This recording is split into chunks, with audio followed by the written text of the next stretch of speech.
Como eu estava falando essa noite, falei já, né? Vou repetir, que Deus é tão tremendo que Ele nos dá a oportunidade, né? De termos o pai terreno, nosso pai carnal, se ele tiver algum bem, ele deixa um testamento para nós, né? Né? Ali engloba todas as coisas. Mas o nosso pai espiritual, o nosso pai eterno, o nosso pai celestial, ele é tão maravilhoso que ele deixou 2 testamentos para nós, né? Porque ele sempre tem que superar o homem, irmão. Tem homem que quer superar Deus, mas ele nunca vai superar Deus, né? Porque Deus é poder, é glória, é bênção, é vitória, é universal, é dono de todas as coisas, né? Ele é criador de todas as coisas, né? E hoje nós vamos falar um pouquinho sobre o pai da fé, então, né? Vamos abrir as nossas Bíblias ali em Gênesis capítulo de número 12. Gênesis capítulo de número 12. Vamos falar de Abraão, então, né? Gênesis capítulo de número 12 diz assim: Ora, o Senhor disse a Abraão: Sai-te da tua terra e da tua parentela e da casa de teu pai, para a terra que eu te mostrarei. E far-te-ei uma grande nação, e abençoar-te-ei, e engrandecer-te-ei o teu nome, e tu serás uma bênção. E abençoarei os que te abençoarem, e amaldiçoarei os que te amaldiçoarem. E em ti serão benditas todas as famílias da terra. Assim partiu Abraão, como o Senhor lhe tinha dito. E foi Ló com ele, e era Abraão da idade de 75 anos, quando saiu de Harã. E tomou Abraão a Sarai, sua mulher, e a Ló, filho de seu irmão, e toda a sua fazenda que havia adquirido, e as almas que lhe acrescentou em Harã, e saíram para irem à terra de Canaã, e vieram à terra de Canaã. E passou Abraão por aquela terra até ao lugar de Siquém, até o carvalho de Moré, e estavam então os cananeus na terra. E apareceu o Senhor a Abraão e disse: A tua semente darei esta terra. E edificou ali um altar ao Senhor que lhe aparecera, e moveu-se dali para a montanha, a banha do oriente de Betel, e armou a sua tenda, tendo Betel ao ocidente, e aí ao oriente, e edificou ali um altar ao Senhor, e invocou o nome do Senhor. Depois caminhou Abraão dali, seguindo ainda para a banda do sul. Glórias a Deus por esse nosso irmão, né? Nosso pai da fé, Abraão, que sai de Ur dos Caldeus. Em Ur dos Caldeus, as pessoas tinham tendas, tinham casas, e nas suas casas eles tinham um quarto, um lugar onde eles tinham os seus ídolos colocados. E ali eles entravam e invocavam os seus ídolos e falavam com os seus ídolos, e tinham os seus ídolos como seus deuses, lá na Mesopotâmia. E essa idolatria, ela vem desde os tempos, né, de Noé, ela vem se espalhando pelo mundo. Mas Deus dá uma ordem para Abraão. Deus viu em Abraão alguém diferente. E Deus disse: sai-te desta terra. Isso quer dizer que Deus quis separar Abraão daquele modo de vida, daquela gente. E isto foi para Abraão uma ordem expressa: sai daí, sai-te. Porque às vezes Deus está nos dando uma ordem expressa: sai desse lugar, sai dessa terra, sai do meio dessa gente, e a gente persiste em ficar ali. Abraão não ouviu a voz de Deus, abandonou seus amigos, abandonou seus parentes e saiu a Roma, sem saber para onde ia, sem saber o que ele ia dar, que terra que ele ia. Ele não sabia, né? Ele sabe. Pense você, se fosse um de nós, será que nós iríamos? Eu já fiz uma campanha dessa, se Deus falar para mim, eu ia. Mais de 500 quilômetros daqui. Depois eu contei para as pessoas disseram, tu é doido. Só para Abraão, mas Deus deu esta ordem só para Abraão e sua família, esposa, seus bens e seus animais. Ele não disse para levar alguém junto, mas ele trouxe junto seu sobrinho Ló, que lhe causou desgosto depois. Lhe causou aflições depois, né? Portanto, Abraão, nesse momento, ele desobedece a Deus. Mas Abraão também era um patriarca. E no patriarcado, o patriarca, ele herda também a família. E como Ló era um órfão de pai e de mãe, ele teve que levar Ló contra a vontade de Deus.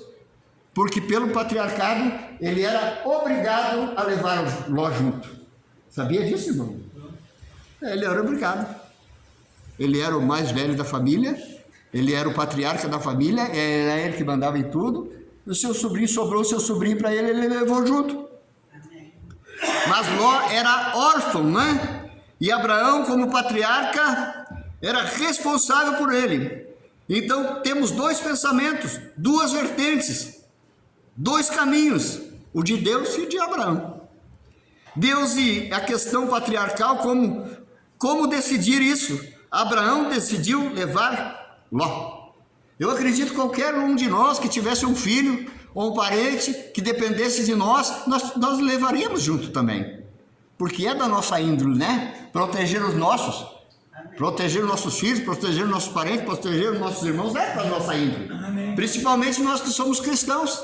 Nós olhamos muito para esse lado, né? E tentamos socorrer as pessoas, sempre quando necessário, né? Deus, então, Abraão decidiu levar Ló, sua esposa, seus filhos, né? Seus bens, seus empregados. Veja que isso não foi só Ló que saiu com Abraão. Abraão saiu com todos os seus bens, todos os seus animais, todas as suas tendas, todos os seus criados, todos os seus servos. Tá, mas daí ele tinha autorização de Deus. Mas ele não tinha autorização para levar Ló, mas levou porque, né, ele era parente. E Ló também, da mesma forma. Ló também tinha muitos rebanhos, tinha esposa, tinha filhas e levou junto.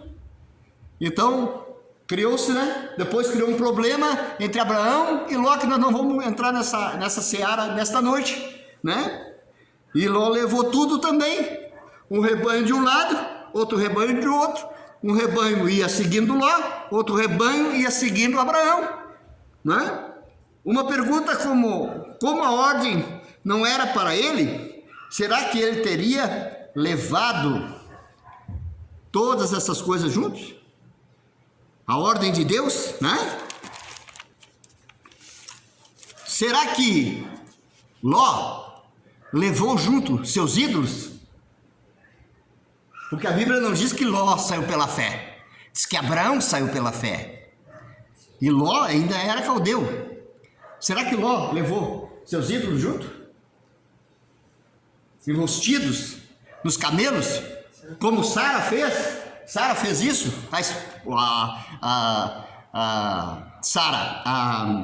Leia, a esposa de Jacó, fez isso? Levou os ídolos do seu pai junto? Furtou os ídolos do seu pai e levou? Será que Ló levou os ídolos? Depois ele tem um livramento do castigo de Sodoma e de Gomorra. Ló tem esse livramento porque Abraão intercedeu por ele. Mas por que será que veio todas essas coisas sobre Ló, né? Sabemos que Abraão era monoteísta. Ele praticava ao Deus eterno. Ele só se dobrava para Deus.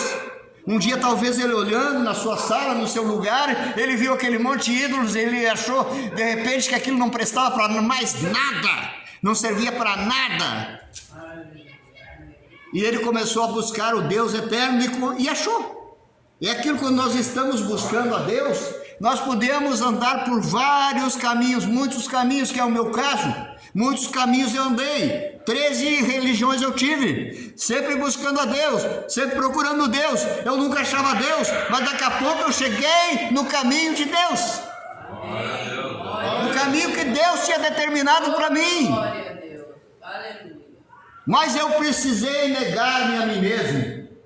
O problema não é tu encontrar o caminho. O problema é que você tem que negar-se a si mesmo, para poder encontrar com Jesus Cristo, o Espírito Santo de Deus, convencer você do pecado, do juízo, da justiça. Aleluia! Será que Ló cria no mesmo Deus de Abraão? Quantos deuses será que existem dentro de nós, quando nós estamos lá no mundo, ou servimos ao único Deus verdadeiro? Aleluia! Quando nós estamos no mundo, nós não conseguimos servir só ao nosso Deus eterno e verdadeiro. Nós servimos a tudo menos a Ele. Porque os ídolos estão dentro de nós. Nós temos a idolatria, né? Nós temos isso como se fosse uma herança de alguém que nos deixou, que sempre nos impôs a idolatria, o espiritismo, essas coisas que não levam a Deus. Aleluia! Ao invés, ia Abraão para uma terra desconhecida. Vai para uma terra onde eu vou te mostrar. Aleluia! Glória! Ele ia sem saber para onde ir. Mas Deus deu uma estratégia para ele no meio da caminhada. Ao invés de ele ir por deserto, ele foi por um atalho, que o deserto era um atalho para chegar lá. E ele sabia, Deus já tinha falado com ele, mais ou menos para onde ele ia. Mas ele ia ter que caminhar muito para chegar à terra prometida. E o deserto era um atalho, era mais perto. Aleluia! Mas Deus fez ele andar na circunvizinha dos rios. Aleluia! Glória a Deus! Então ele foi orientado por Deus.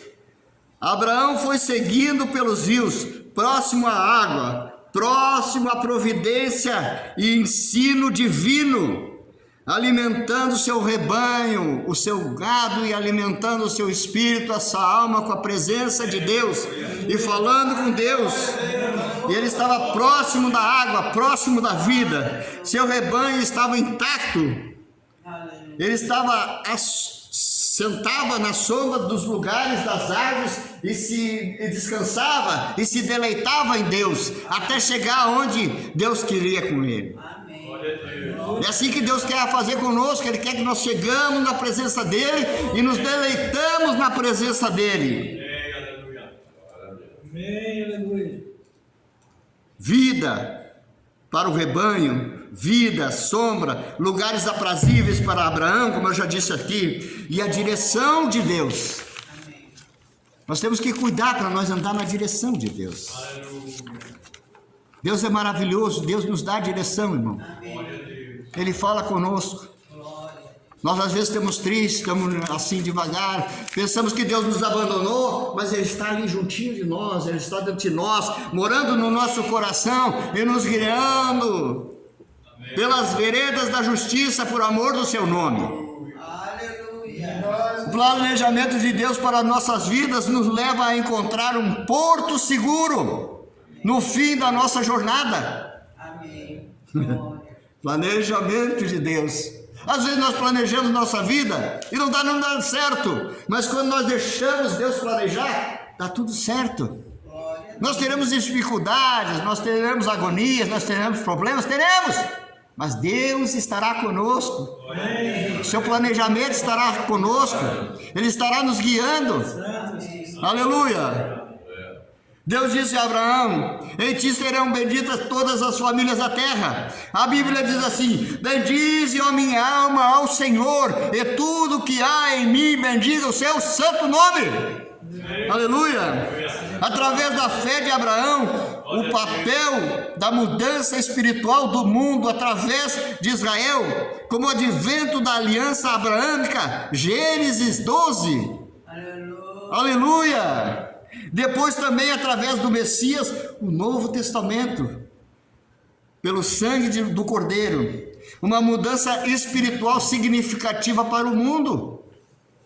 Veio dessas duas promessas, do Novo e do Velho Testamento. O mundo só mudou para melhor depois que a Bíblia foi revelada para todos nós, irmãos.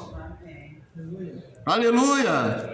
Uma mudança que transforma poderosamente os rumos da humanidade. A palavra de Deus. A palavra de Deus muda poderosamente os rumos da humanidade. Quando ela entra no nosso coração e faz morada. Aleluia! Glórias a Deus. Aleluia! Vamos ler aí em Hebreus 11. Ora, a fé é o firme fundamento das coisas que se esperam e a prova das coisas que não se veem. A fé de Abraão. Aleluia. Vamos ler aí Romanos 4, 18 ao 25. Vou pedir para o irmão Rogério ler para nós bem alto aqui, para o microfone captar. A fé de Abraão, fé infalível. Ele faliu, ele errou durante sua caminhada, errou várias vezes. Não vou contar toda a história de Abraão, porque não dá tempo. Ele errou no Egito 2 vezes, né? Entregou sua mulher para o faraó, deu uma confusão. O faraó sofreu com aquele negócio, mas eu não vou falar disso nessa noite. Romanos 4, 18 aos 25. Leia para nós, irmão Rogério. Chega mais próximo. O qual a esperança creu contra a esperança que seria feito pai de muitas nações, conforme o que lhe fora dito. Assim será a tua descendência. E não enfraqueceu na fé, nem atentou para o seu próprio corpo, já amortecido, pois era já quase de 100 anos, nem tampouco para o amortecimento do ventre de Sara. E não duvidou da promessa de Deus por incredulidade, mas foi fortificado na fé, dando glória a Deus, e estando certíssimo de que o que ele tinha prometido também era poderoso para o fazer. Pelo que isso lhe foi também imputado como justiça. Ora, não só por causa dele está escrito que lhe fosse tomado em conta, mas também por nós, a quem será tomado em conta os que cremos naquele que nos dos mortos ressuscitou, a Jesus nosso Senhor, a qual por todos os pecados foi entregue, ressuscitou para a nossa justificação. Aleluia, justificação pela fé. Hã? Amém. De Abraão. Amém. Essa é a nossa justificação. Jesus derramou seu sangue por nós, nos salvou, nos livrou, né, da idolatria, né? E a Bíblia promete para Abraão bênção e maldição. Bênção para aqueles que obedecerem a palavra de Deus e maldição para aqueles que desobedecerem. Serão abençoados todos aqueles que creem em Abraão, creem pela fé em Jesus Cristo. E serão amaldiçoados aqueles que não creem. Infelizmente a palavra de Deus é assim, está escrito na palavra. Que Deus, né? Ele traz bênção e traz maldição. Abençoarei os que te abençoarem, e amaldiçoarei os que te amaldiçoarem. Então o que quer dizer isso? Né? Ninguém pode amaldiçoar a igreja, ninguém pode amaldiçoar os irmãos, porque Deus está vendo, né? E Deus é vingador dos seus filhos. Não pense que Deus vai deixar passar em branco as pessoas que estão perseguindo a igreja, perseguindo os irmãos, nada disso passa em branco, porque Deus está no comando de todas as coisas, né? Satanás sempre vai lutar contra o povo de Deus. Todos que seguem a Deus serão uma bênção nas suas mãos, nas mãos do Senhor. Aqueles que espalham a preciosa palavra de Deus, está ali no Salmo 26. Aquele que leva a preciosa semente, andando, chorando, voltará sem dúvidas, com alegria, trazendo consigo os seus molhos. Aqueles que levam a palavra de Deus, mas tudo é por fé, não é por vista. não é? Nós projetamos muitas coisas, como eu disse aqui hoje, mas nem tudo vai acontecer para nós. Mas o que Deus projetou para nós, o que Deus prometeu para nós, tudo vai acontecer ao seu tempo. Idólatras, Apocalipse 21, verso 8. Vamos ver aí como Abraão saiu da idolatria, né? Ele saiu do meio dos idólatras, da idolatria, e agora o que Deus fala contra os idólatras. Porque às vezes as pessoas têm os seus ídolos dentro das suas casas, têm as suas prateleiras cheias de ídolos, se prostram para aquelas coisas, para aquelas imagens da parede, e acham que não vai acontecer nada. Mas a palavra de Deus diz assim: mas quanto aos tímidos, e aos incrédulos, e aos abomináveis, e aos homicidas, e aos fornicadores, e aos feiticeiros, e aos idólatras, e a todos os mentirosos, a sua parte será no lago que arde com fogo, enxofre, o que é a segunda morte. Então os mentirosos, né? Os feiticeiros, né? Os idólatras. Ah, não, mas é só um santinho. Não, é uma idolatria. É contra Deus. Existe só um Deus que se pode adorar. Jesus disse lá para a mulher samaritana no poço de Jacó. Ele disse: os verdadeiros adoradores adorarão o Pai em espírito e em verdade. Jeremias 7, 18 ao 20. Onde fala que existe uma rainha, mãe dos céus. Então hoje nós não temos aí uma rainha também, em vários lugares, mas Deus não tem mãe. Como que o Deus que criou todas as coisas, do céu, na terra, as estrelas, o universo, vai ter mãe? Então ela é antes dele, não é depois dele. Mas Deus não, né? Deus usou Maria para ser aquela que trouxe o Salvador, que é o Senhor Jesus Cristo. Mas Deus não tem mãe, né? Ah, o hospital mãe de Deus, não sei o que, rua mãe de Deus, isso não existe. Isso existe só na mente humana, criado por os seres humanos, né? Pelas religiões. Deus é espírito e verdade, e importa que os seus adoradores o adorem em espírito e verdade. Então Abraão, nosso pai da fé, aquele que por fé trouxe as primeiras palavras de Deus para nós, né? E depois Moisés escreveu sobre Abraão, sobre a sua vida, e nos trouxe até nós. E nós somos gratos a Deus, né? Porque Deus um dia vai vir nos buscar para morar na eternidade com Ele. Amém, irmãos? A graça de Deus é essa, irmão: a salvação, a cura, a libertação, a bênção na presença de Deus. Mas só vem para nós pela palavra de Deus e pelo nosso pleno arrependimento do nosso coração. Parte de nós, porque Deus, Ele não age contra o nosso livre-arbítrio. Nós temos o nosso livre-arbítrio, né? Mas nós temos que abrir mão do nosso livre-arbítrio para entregar a nossa vida para Deus. Amém? Aleluia! Quero agradecer nessa noite a Deus, aos irmãos e a todos que vão ouvir essa palavra, a você que vai ouvir aí no YouTube, né? Peço que se inscreva no canal, que deixe o seu like e que faça um comentário. Em nome de Jesus. Amém. Amém. Vamos orar? Vamos orar.